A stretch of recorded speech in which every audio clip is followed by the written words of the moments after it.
வணக்கம் நண்பர்களே, பாபா கிரிக் தமிழ் சேனலூடாக மற்றும் ஒரு சுவாரஸ்யமான விளையாட்டு தொகுப்போடு உங்களை சந்திப்பதற்கு மகிழ்ச்சி அடைந்து கொள்கிறேன். குறிப்பாக இலங்கை வெர்சஸ் பங்களாதேஷ் அணிகளுக்கான 2 போட்டிகளை கொண்ட டெஸ்ட் தொடருடைய முதலாவது போட்டி நிறைவுக்கு வந்திருக்கின்றது. இரண்டாவது போட்டி வருகின்ற 25ஆம் தேதி இடம்பெற இருக்கின்றது. அதற்காக வேண்டி 19 பேர் கொண்ட இலங்கை குழாம் அறிவிக்கப்பட்டிருக்கின்றது. இந்த இலங்கை குழாத்திலே மிகச்சிறந்த மிக முக்கியமான விளையாட்டு வீரர்கள் மீண்டும் இருவர் இணைத்துக் கொள்ளப்பட்டிருக்கின்றார். ஒரு வேகப்பந்து வீச்சாளர், அதே போல மற்றும் ஒருவர் சுழல் பந்து வீசக்கூடிய சகல துறை வீரர் என்பது குறிப்பிடத்தக்கணும். இந்த போட்டி தொடர்பாக அதே போன்று இந்த குலாம் தொடர்பாக நாங்கள் முழுமையாக பார்ப்போம். அதே போல மறுபக்கத்திலே நாங்கள் பார்த்தோமாக இருந்தால் இந்தியா வெர்சஸ் இங்கிலாந்து அணிகளுக்கான 5 போட்டிகளை கொண்ட டெஸ்ட் தொடருடைய முதலாவது போட்டியினுடைய 3வது நாள் நிறைவுக்கு வந்திருக்கின்றது.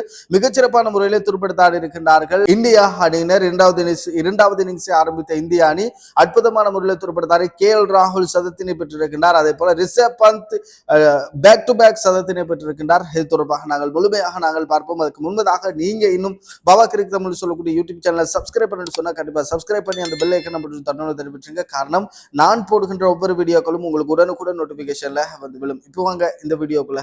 இலங்கை வெர்சஸ் பங்களாதேஷ் அணிக்கான 2 டெஸ்ட் போட்டிகளை கொண்ட அந்த தொடருடைய இரண்டாவது போட்டி வருகின்ற 25ஆம் தேதி SSC மைதானத்தில், அதாவது கொழும்பு SSC மைதானத்தில் இந்த போட்டி இடம்பெற இருக்கின்றது. எனவே இதற்காக வேண்டி 19 பேர் கொண்ட இலங்கை குழாம் நேற்றைய தினம் இலங்கை கிரிக்கெட் சபையின் மூலமாக உத்தியோகபூர்வமாக அறிவிக்கப்பட்டிருக்கின்றது. அந்த வகையில் நாங்கள் பார்த்தோமாக இருந்தால், அதாவது முதலாவது டெஸ்ட் போட்டியில் விளையாடிய அஞ்சலோ மெத்யூஸுடைய ஓய்வுக்கு பிறகு அஞ்சலோ மெத்யூஸுடைய இடத்தை நிரப்ப யார் இருக்கின்றார் என்ற ஒரு கேள்வி எழுப்பப்பட்டுக் கொண்டிருந்தாலும், அவருக்கு பதிலாக வேற யார் இந்த அணிக்குள் வருவார்கள் என்பதாக எதிர்பார்க்கப்பட்டிருந்தாலும், அதே முதலாவது போட்டியில் விளையாடிய அதே அணி மீண்டும் விளையாடும். ஆனால் அஞ்சலோ மெத்யூஸுக்கு பதிலாக ஒருவர் மாற்றப்படுவார் என்பதாக ஒரு சிலர்கள் எதிர்பார்த்திருந்தாலும், இரண்டாவது போட்டியில் மிக முக்கியமான பல மாற்றங்களை செய்ய இருக்கின்றார்கள் இலங்கை அணியினர் என்பது குறிப்பிடத்தக்கூடிய. அந்த வகையிலே இலங்கை குழாத்தினை நாங்கள் பார்ப்போம். முதலாவதாக நேற்றைய தினம் இலங்கை அறிவித்த அந்த 19 பேர் கொண்ட இலங்கை குழாத்தினை நாங்கள் பார்த்தோமாக இருந்தால், அணியினுடைய தலைவராக தனஞ்சய சில்வா இருக்கின்றார். அதே போன்று பத்துநசங்க, Oshada Fernando, லாஹிரு உதார,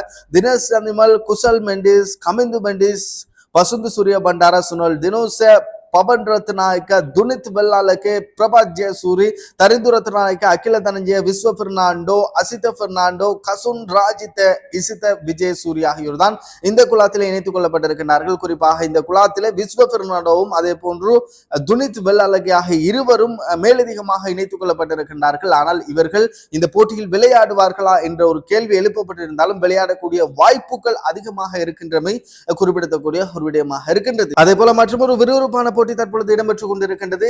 India versus England அணிகளுக்கான போட்டி. குறிப்பாக இந்த 4வது நாள் நிறைவின் போது இந்தியா அணியினர் மொத்தமாக 2வது இன்னிங்ஸை முடித்திருக்கின்றார்கள். குறிப்பாக 364 ஓட்டங்களை பெற்றிருக்கின்றார்கள். இந்திய அணி சகல விக்கெட்டுகள் இழந்திருக்கின்றார்கள். 96 ஓவர்கள் நிறைவுக்கு வந்த நிலையில் இந்திய அணி சார்பாக ஜெய்ஸ்வால் 4 ஓட்டத்தோடு ஆட்டம் வந்து வெளியேறினார். KL ராகுல் மிகச்சிறப்பான முறையில் துடுப்படுத்தாடி 137 ஓட்டங்களை பெற்றுக் கொடுத்திருந்தார். அதே போல சாய் சுதர்சன் 30, சுப்மன் கில் 8, ரிஷப் பந்த் 118 ஓட்டங்களை பெற்றுக் கொடுத்திருந்தார். குறிப்பாக Rishabh Pant back to back முதலாவது இன்னிங்ஸில் சதம், 2வது இன்னிங்ஸிலும் சதத்தை பெற்றிருக்கின்றார். அதேபோல் கருண் நாயர் 20, ரவீந்திர ஜடேஜா 25, தாகூர் 4, முகமது சிராஜ் 0, பும்ரா 0 என்பதாக ஆட்டமிழந்து வெளியேறினார்கள். மொத்தமாக இந்திய அணி 364 ஓட்டங்களை பெற்றிருந்தார்கள். சகல விக்கெட்டுகளையும் இழந்து பதிலுக்கு துடுப்படுத்தாடி, அதாவது நேற்றைய நாள் நேர முடியும் போது இங்கிலாந்து அணி பதிலுக்கு துடுப்படுத்தாடி 21 ஓட்டங்களை பெற்று துடுப்படுத்தாடி கொண்டிருக்கிறார்கள். 6 ஓவர்கள் நிறைவுக்கு வந்த நிலையில் குறிப்பாக இங்கிலாந்து அணி வெற்றி பெற வேண்டுமாக இருந்தால், இந்த முதலாவது டெஸ்ட் போட்டியினை இங்கிலாந்து அணி வெற்றி பெற வேண்டுமாக இருந்தால் மிகுதியாக கைவசம் 10 விக்கெட்டுகள் இன்னும் இருக்கின்றது.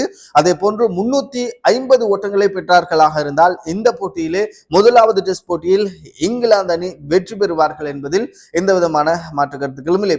பொறுத்திருந்து பார்ப்போம் இந்த போட்டியினுடைய முடிவுகள் எப்படி அமைய இருக்கின்றது என்பதாக. இதே போல மற்றும் ஒரு கால்வியோடு உங்களை சந்திக்கும் உங்களது விடைபெற்று செல்லும் நான் ஆஜி ஆசிர். வணக்கம் நேயர்களே.